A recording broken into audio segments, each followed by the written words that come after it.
이 그래프는 일본 후생성이 발표한 일본 국내 감염자 수, 그러니까 우리식으로 얘기하면 확진자 수 그래프입니다. 작년 5월부터 1파, 2파, 3파, 4파, 5파 이렇게 봉우리가 있죠. 그 5파가 이제 제일 높았다가 뚝 떨어졌습니다. 도쿄도가 최근에 지난 6개월 동안 발표한 그 코로나19 확진자 수가 완전히 엉터리였던 것으로 밝혀졌습니다. 즉 지난 4월부터 10월까지 6개월 사이에 확진자 수를 4,065명이나 이 발표 누락시켰다는 건데요. 그러니까 하루당 22명꼴로 이렇게 적게 발표를 한 겁니다. 보건소에서 컴퓨터에 확진자를 입력할 때요. 직원이 마지막 확인 버튼을 이렇게 눌러야지 이렇게 올라가는 건데 그걸 제대로 누르지 않아서 그렇다는 겁니다. 코로나 대응 업무가 너무 많고 그렇게 바빠서 그랬다는 건데 문제는 지난 겨울에도 똑같은 일이 있었다는 거죠. 언론에서 이 부분은 잘 그 언급을 안 턴데 그때도 2달 동안 838명분이 누락됐었는데 당시도 똑같이 직원의 입력 실수이고 코로나 업무가 너무 바빠서 그랬다라고 해명을 했었죠. 교수님, 그런데 이게 도쿄도만의 일이라고는 볼 수 없지 않겠습니까? 그렇죠. 전국적으로 그런 일이 다반사이고요. 하루에 22명이라고 하는데 네. 그거는 그 10분의 1 정도 아닐까 그렇게 생각합니다. 그리고 또 요새는 뭐 검사도 제대로 안 하고 있는 사실이 있고 네. 해서 전반적으로 일본이 통계 수치를 상당히 좀 왜곡시키고 있다. 네. 그렇게 할 수밖에 없죠. 뭐 그렇게 생각할 수밖에 없는 것 같습니다. 당초에요, 그 일본의 이 확진자 수 보고 체계는 검사한 그 의료기관으로부터 팩스로 신고를 받아서 보건소에서 보건소 직원이 이제 입력하는 이런 시스템이었는데요. 그러다가 보니까 이 팩스를 쓴다는 게 너무 후진적인 시스템이라고 이제 조롱을 많이 당하지 않았습니까? 국내외적으로. 그러니까 지금처럼 의료기관이 보건소에다가 보고를 하는 게 아니라 그냥 직접 컴퓨터에 입력하는 그런 시스템을 개발해서 그렇게 하고 있는데, 그런데 이번에 보니까 여전히 보건소가 또 입력을 하고 있어요. 아직도 팩스가 또 여전히 쓰이고 있는 게 아닌가 이렇게 생각할 수밖에 없는데, 교수님이 이전에 일본은 무언가를 고쳐야겠다라고 생각을 해도 참 그것을 바꾸기가 참 어려운 나라라고 하셨는데 역시 그런 것 같습니다. 옛날의 것을 그대로 즉 지킨다라는 면에서 네. 좋은 부분도 없지 않아 있는데요. 네. 그러나 지금 뭐 IT 시대이고 이렇게 세계가 많이 바뀔 때 일본의 스타일은 20세기 스타일이라고 계속 말합니다. 예. 그러니까 빨리빨리 갈 수 없는 스타일이라서요. 네. 지금 시대에는 맞지 않는 거죠.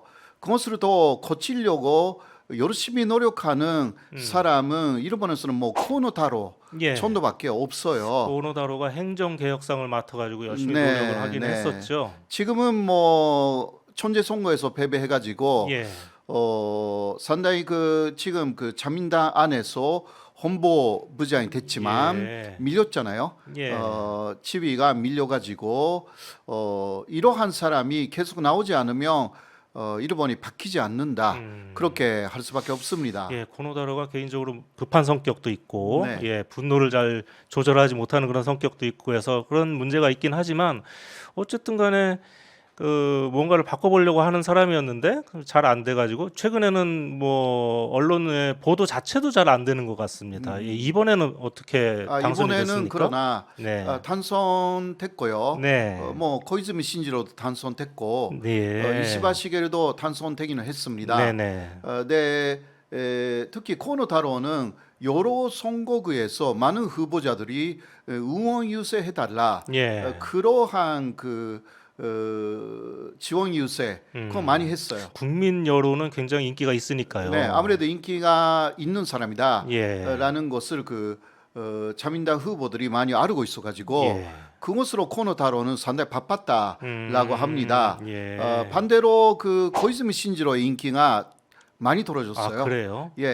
그래서 그 지원 유세하기는 했지만 예. 사람들이 많이 모이지는 않았다. 코이즈미 그리고 코노의 미래에 대해서 약간의 네. 변화 초짐이 있다. 예. 그런 이야기도 좀 나왔어요.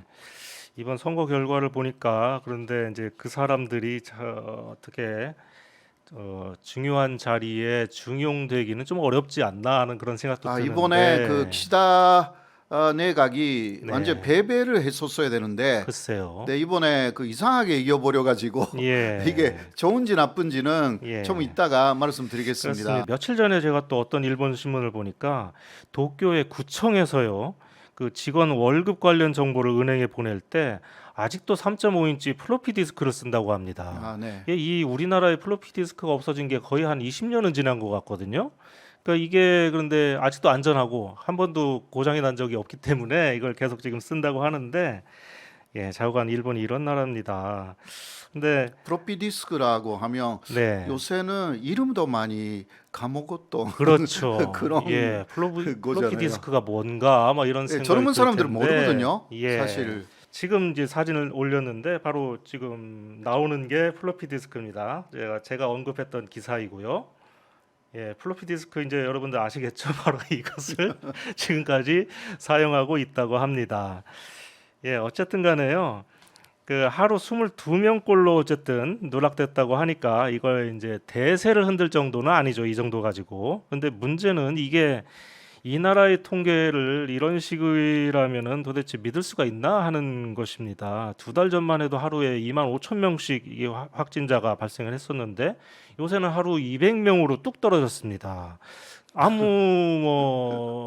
그 개연성이 있는 어떤 설명이 없고 그 도대체 아무도 원인을 몰라요, 이건. 10분의 1이 된다라는 게 말이 되나요? 예, 그것을 이제 핑계로 삼아 가지고 모든 제한을 다 풀어버리고서 이제 위드 코로나로 간다는 거 아니겠습니까? 기시다 정권에서. 예, 제가 이제 개인적으로 이전 방송에서 중요한 선거가 끝나면 다시 숫자가 막 불어날 것이다라고 이렇게 제가 500원을 건다고 했었는데 제가 이렇게 잘못 건 것은 아닌 것 같습니다.